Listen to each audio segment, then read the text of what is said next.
This is 7 National News, and in our top story.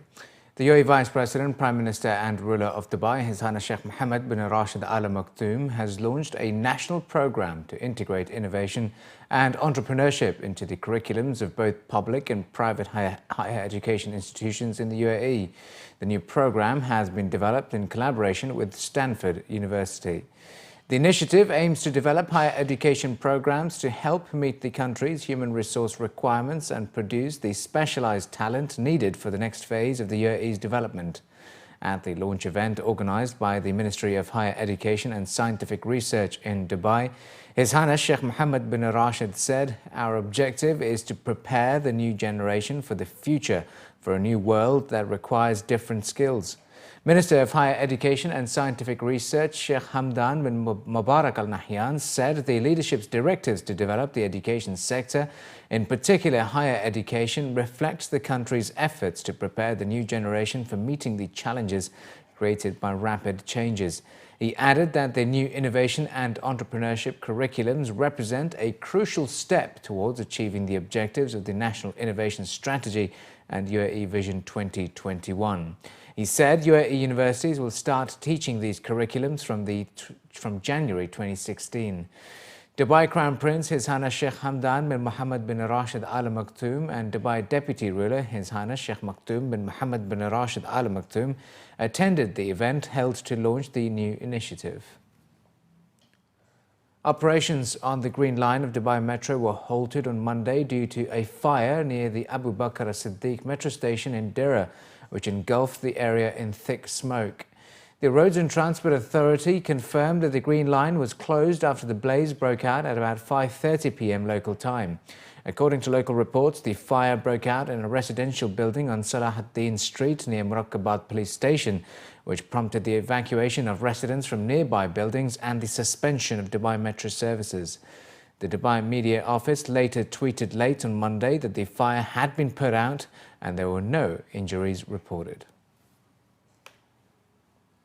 On the occasion of the International Day for the Elimination of Violence against Women, which will be marked around the world tomorrow, the 25th of November, the European Union has called for the joining of voices to put an end to violence against women and girls.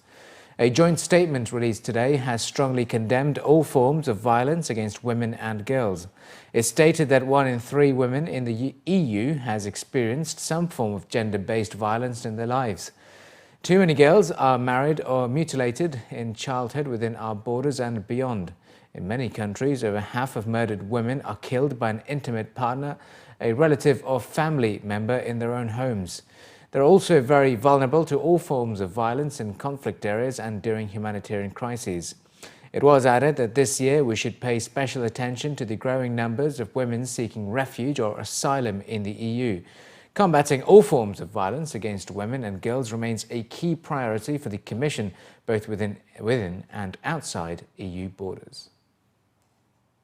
A nationwide survey revealed 72% of women living in the UAE were unable to correctly identify the symptoms of ovarian cancer, a silent killer affecting 250,000 women worldwide, meaning women are less likely to be diagnosed until the cancer has spread, significantly reducing the chances of survival.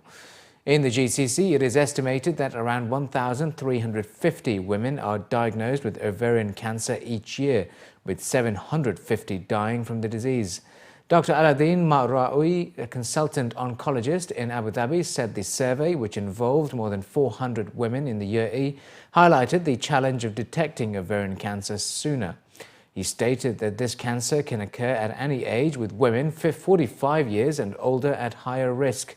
Unfortunately, the symptoms women with early ovarian cancer experience often mimic non-serious causes such as menstrual cycle or indigestion, adding that this means they can delay seeking medical advice, and it's not until symptoms progress to the late stages that they will go to see their doctor. Meanwhile, a new campaign called Listen to Your Body, launched by AstraZeneca Gulf, aims to raise awareness through activities and resources being made available across the UAE.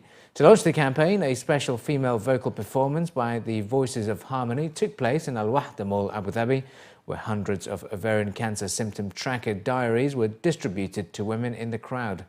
The same events will take place this Saturday, the 28th of November, at City Walk, Jumeirah. Due to consistent late worldwide diagnosis, ovarian cancer survival rates are much lower than other cancers that affect women, with a 5-year survival rate of 30 to 50%. Abu Dhabi's renewable energy company Masdar has announced the start of the operational stage of its pilot program in Ghantout, Abu Dhabi, which will see 1,500 cubic meters a day of potable water produced over the next 15 months.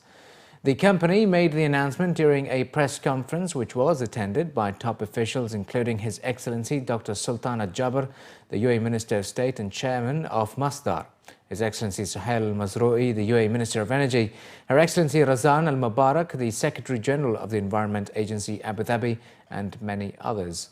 According to the organisers, after launching the programme in 2013, Masdar partnered with 4 global industry leaders, Abengoa Suez Sidem and Trevi Systems, to implement the most advanced and innovative technologies in desalination as a key step to achieving water security and reducing energy consumption in the sector. Using 4 unique technologies, the projects will demonstrate commercially viable and energy-efficient solutions for renewable-powered desalination. The projects are targeted to dramatically reduce by up to 40% the energy intensity of desalination. Due to this low energy consumption, an estimated annual cost savings of $94 million is expected from 2020 onwards if 15% of Abu Dhabi's new built desalination capacity is met by the implementation of the demonstrated energy-efficient technologies. The pilot projects expect to lower energy consumption to less than 3.6 kilowatt-hour M3 cubic meters of energy for reverse osmosis plants at a seawater salinity of 42,000 milligrams per litre. Today we're inaugurating the operational phase of this desalination project. As you know, water is incredibly important. His Highness the Crown Prince has said that water is more important than oil. In the UAE, 98% of our water is produced through desalination. And desalination consumes a lot of power and therefore it's very expensive. What we're trying to do today here is to partner with 4 leading companies to find innovative solutions to reduce the power consumption by 40%. So this is really cutting-edge innovation. And as you can see, they're using different technologies and they've been looking for a partner that helps them bridge that gap between R&D and piloting. And this is where Masdar comes in. We're providing the land, we're providing our know-how, and within 12 months, whichever technology proves itself will be rolled out across Abu Dhabi. Suez is participating in this very innovative test plant with Masdar in 2 ways. First, we are developing what we call advanced solution, which is pushing to the limits the current technologies, the ones that are used in Abu Dhabi, for instance, for larger scale plants. And second, in very innovative desalination of brine. Brine is what is, let's say, produced as a waste today by desalination plant that we want to reuse and to produce even more fresh water for the consumption. So this is really 2 premieres that we are doing, where it has never been done anywhere else in the world, and we are very happy to have the opportunity to do it in Abu Dhabi. Well, we do something that no one has heard of called forward osmosis, and everybody talks reverse, reverse, reverse. And so we do forward, which is completely the opposite. It's actually how nature does things. So if you think about human cells in the body, how do they drink water? Or how does a fish drink water? It doesn't open its mouth and swallow seawater, you see, because then it would drown and die. So fishes use osmosis. All living things use osmosis. Reverse means against the flow of nature, i.e. high energy. Osmosis means with the flow of nature, the lowest energy. I mean, we go much longer on a bite of food than any known machine that I know of, right?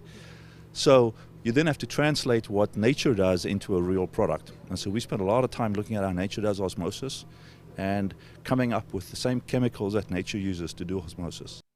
Taxi rides will be more expensive for commuters in Dubai as passengers will now have to pay an additional 5% over and above the total fare. The increase, which equates to 10 to 12 fils per kilometre, may change as per time of travel, according to reports in a local daily. An official statement from the Roads and Transport Authority said that as part of its endeavours towards continuous improvement of its services, the RTA has increased the taxi fares by 5%, which is a marginal increase. For example, if the fare is 30 dirhams, it will now be priced at 31 dirhams 50.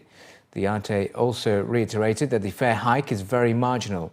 Currently, the cost of regular taxi is 5 dirhams at road pickup and 8 dirhams at dispatch.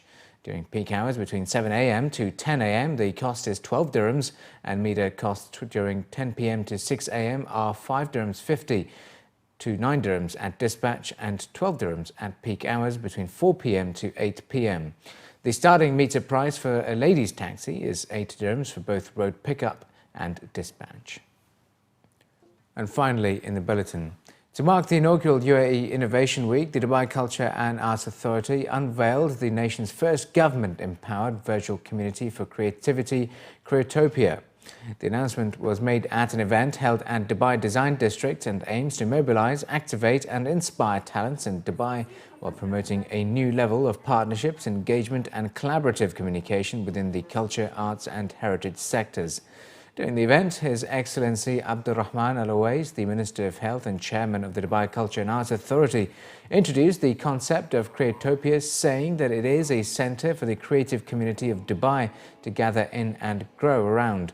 Additionally, Creative Dubai, a book that charts the evolution of Dubai's creative industry, was also launched at the event. It features insightful interviews of creative professionals as well as the diverse initiatives led by the government and the private sector that help the city to achieve growth as a cultural capital, taking it one step closer to achieving the goal of Dubai Plan 2021 to establish Dubai as a city of happy, creative and empowered people. This event marks the inaugural UAE Innovation Week and highlights the initiatives by Dubai Culture to go hand in hand with innovation in the creative industry. It highlights two main components, one of which is the launch of the book Creative Dubai, which is about the creative industries of Dubai. And it also launches a platform, a digital platform called Creatopia, which is a platform to highlight all the local talents in the city as well. The art movement is developing quickly in Dubai for several reasons, one of which is government support.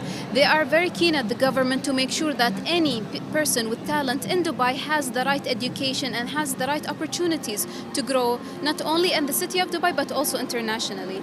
And at the same time, the nature of Dubai as a city and how it's a metropolis, and there are nationalities from all countries. All of this has helped the artists here to be influenced and to make their art develop further.